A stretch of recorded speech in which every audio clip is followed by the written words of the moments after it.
सराईत गुन्हेगारांसह 4 मोटारसायकल जप्त करण्यात जोडभावी पेठ पोलिसांना यश मिळाले।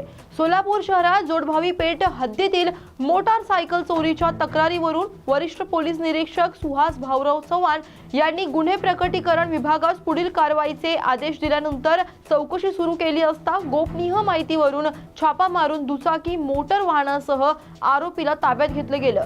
आरोपीने कबुली दिली असून आरोपीचे नाव नागेश भीमाशंकर पाटील आहे।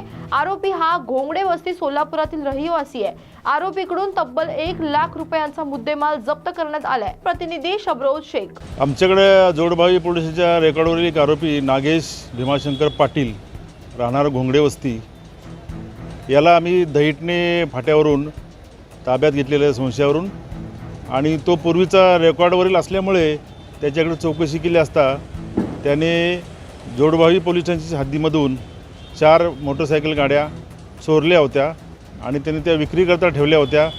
त्या गाड्या आम्ही जप्त केलेल्या आहेत आणि त्याच्याकडं आणखी काही वाहने मिळतात का याबाबत तपास चालू आहे।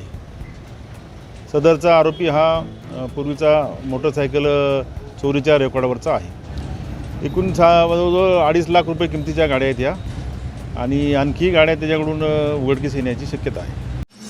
न्यूज मराठी 24/7 नवा भारत नवा विचार। सध्या सोनं चांदीची खरेदी करणं सर्वसामान्य ग्राहकांना अवघड झालंय, कारण दिवसेंदिवस सोन्या चांदीच्या दरात मोठी वाढ होतीये। त्यामुळे ग्राहकांच्या खिशाला मोठी झळ बसतेय। दरम्यान सध्या चांदीच्या दरात मोठी वाढ होत असल्याचं चित्र दिसतंय। दरम्यान चांदीच्या दरात 5200 रुपयांची झालेली वाढ ही एका दिवसातील सर्वात मोठी वाढ मानली जाते। न्यूज मराठी 24/7 नवा भारत नवा विचार।